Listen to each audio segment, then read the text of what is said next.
Olá! Que bom ter vocês por aqui. Hoje a gente vai mergulhar nos melhores momentos de um evento super especial, organizado pelo Luiz Fanan, a celebração dos 100 anos de Bert Hellinger. Vamos juntos fazer essa viagem, uma homenagem a esse cara que foi um verdadeiro visionário, o criador das constelações familiares. A gente vai passar pela vida dele, pela obra e, claro, pelo futuro que o legado dele aponta. Então, bora começar! A ideia do encontro era bem clara, sabe? Criar um espaço para uma imersão de verdade, tanto para quem já é constelador, como para estudantes ou simplesmente para quem tem curiosidade pelo trabalho do Hellinger.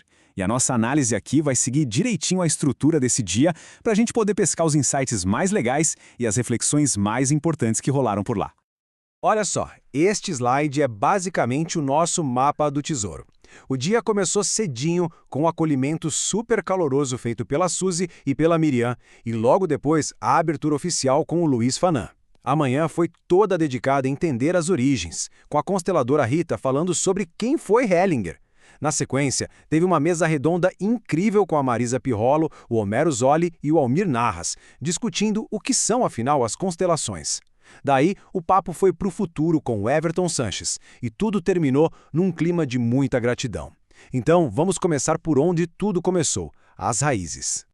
Para a gente entender a essência da constelação familiar, não tem jeito, é preciso conhecer a história de quem a criou. E a primeira parte do evento foi exatamente sobre isso, desvendar a jornada tanto intelectual quanto pessoal de Bert Hellinger.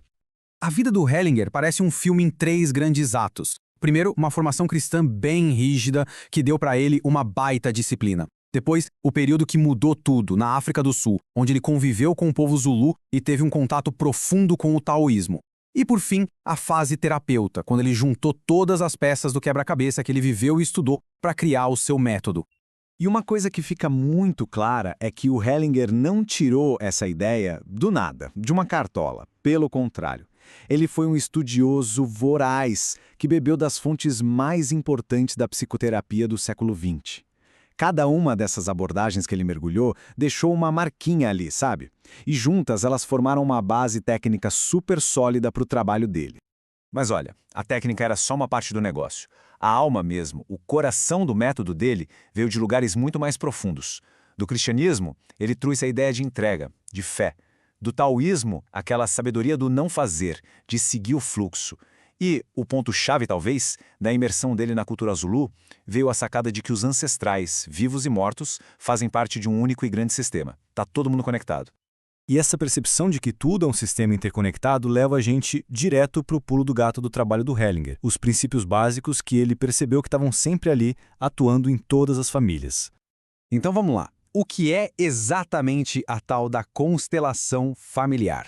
O nome original em alemão, Familienaufstellung, quer dizer algo como colocação da família. E a primeira coisa é, não tem nada a ver com astrologia, viu? Nada de estrelas. A ideia é literalmente colocar no espaço, usando pessoas ou objetos, a imagem que a gente tem dentro da nossa cabeça sobre a nossa família. É um jeito de tornar visível aquilo que é invisível.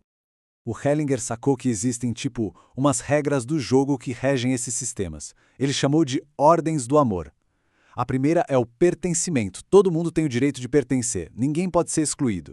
A segunda é a hierarquia. Quem chegou antes tem precedência, tem que ser respeitado. E a terceira é o equilíbrio. Tem que ter uma troca justa entre o que se dá e o que se recebe.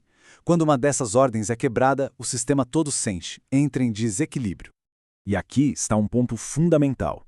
Pro Hellinger, a mágica da coisa não estava numa técnica super complexa, mas sim na postura de quem está facilitando o trabalho. É sobre estar presente, de peito aberto, sem querer forçar um resultado, sem ter medo do que vai aparecer e, o mais importante, sem julgar. É essa qualidade de presença que abre espaço para o que é essencial vir à tona. Bom, com essas bases bem firmes, o evento mirou lá na frente. E aí vem a pergunta, como é que o trabalho do Hellinger conversa com o que está acontecendo hoje na ciência, na sociedade? A resposta, gente, está numa baita mudança de visão de mundo. E essa imagem aqui resume tudo de um jeito brilhante. A gente está saindo de uma visão de mundo mais antiga, mecanicista, que é tipo olhar um carro e ver só as peças separadas. O foco era achar a peça quebrada e consertar. Agora, a gente está indo para uma visão sistêmica, que entende que está tudo interligado. E é aí que as constelações se encaixam perfeitamente. O foco não é mais no indivíduo isolado, mas sim nas relações que o formam. Ok, Mas como é que as informações simplesmente aparecem durante uma constelação? Uma das ideias que se usa para tentar explicar isso é a dos campos morfogenéticos, do biólogo Rupert Sheldrake. É importante frisar que as fontes deixam claro que isso é usado como uma metáfora útil, um jeito de dar nome àquilo que se observa no tal campo de conhecimento que se forma ali no trabalho. Olhando para o futuro, como foi discutido no evento, o campo das constelações tem uma jornada e tanto pela frente. Para consolidar o legado do Hellinger, o caminho passa por fortalecer a base acadêmica, entrar de vez nas universidades, criar órgãos que cuidem da ética e da regulamentação da prática e, claro, continuar pesquisando e produzindo conhecimento. E agora, a nossa análise chega nos momentos finais do evento, que foram muito carregados de simbolismo, falando sobre ancestralidade, sobre gratidão e sobre como levar esse legado adiante. Um dos momentos mais tocantes do dia, sem dúvida, foi o plantio de uma árvore. Foi um ato cheio de significado que amarra tudo o que foi discutido.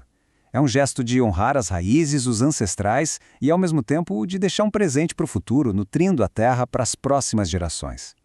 Uma metáfora linda para o próprio trabalho do Hellinger, né? E essa citação do Tao Te Ching, que era uma das grandes inspirações do Hellinger, fecha tudo com chave de ouro.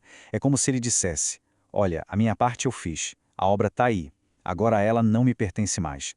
Cabe a quem vem depois continuar o trabalho, sem ficar preso à forma original, mas sempre honrando a essência. E a gente encerra com essa pergunta que fica no ar para todo mundo refletir. No fim das contas, a grande contribuição do Hellinger talvez tenha sido exatamente nos convidar a fazer essa pergunta. Fica aqui o nosso desejo de que esse evento, em homenagem a ele, tenha sido uma experiência rica e transformadora para todos que participaram, trazendo novas perspectivas e fortalecendo os laços dessa imensa comunidade.